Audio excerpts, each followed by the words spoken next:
last week, April presented on the permitted and non-permitted uses of our youth and family zone. I want to talk about the conditional uses because it's a lot. So today, in your packet, you'll have a list that looks like this page right here, and it goes over our proposed conditional uses. Just a reminder, the permitted uses would be a PDR, which is, we feel like, the prominent footprint in the neighborhood, and as well as youth center, senior center, and rec centers being a priority, as well as open space and parks. So the conditional uses, we're looking at residential use being a conditional use. This is the 100% number you keep hearing about from planning.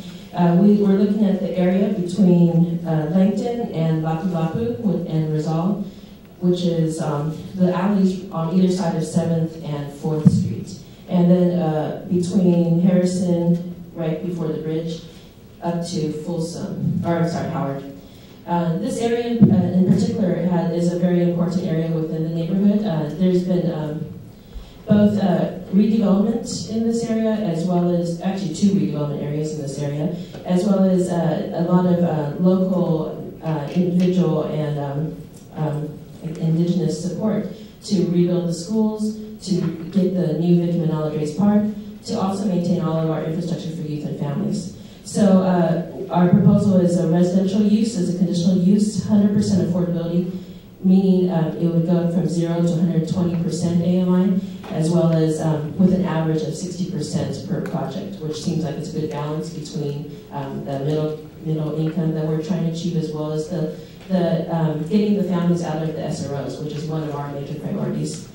We'd like to also see for each project having a 20% 4-bedroom, 20% 3-bedroom, and 20% 2-bedroom. The 2 bedrooms are just not large enough for our families, and we feel like this should be something that we aggressively look at in this area. Again, these are conditional uses, they're not permitted, so they would be up to your review to kind of look at the individual projects. As further, institutional uses will be like the health clinic, childcare, and schools will be conditional use. Our big concern are the affordability and neighborhood serving component of each of those, and to make sure that they do provide, especially the schools, provide tuition that people in the neighborhood can afford.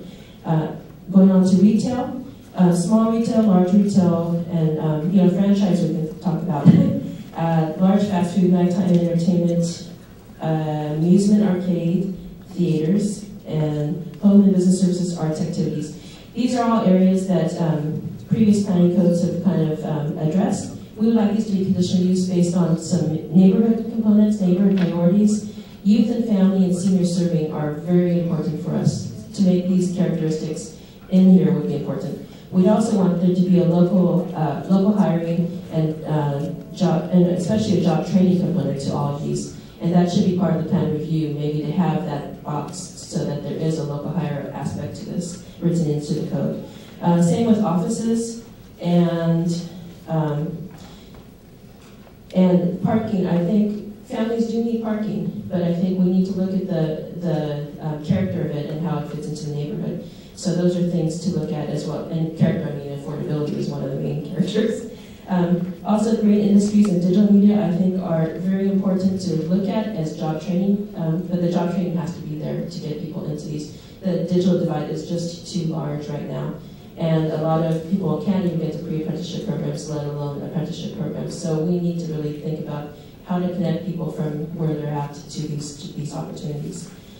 Yet earlier today, there's a discussion on what you should be looking at as changes. Last week, you did express support for the permitted and non-permitted uses, and I'm not seeing them reflected in that document.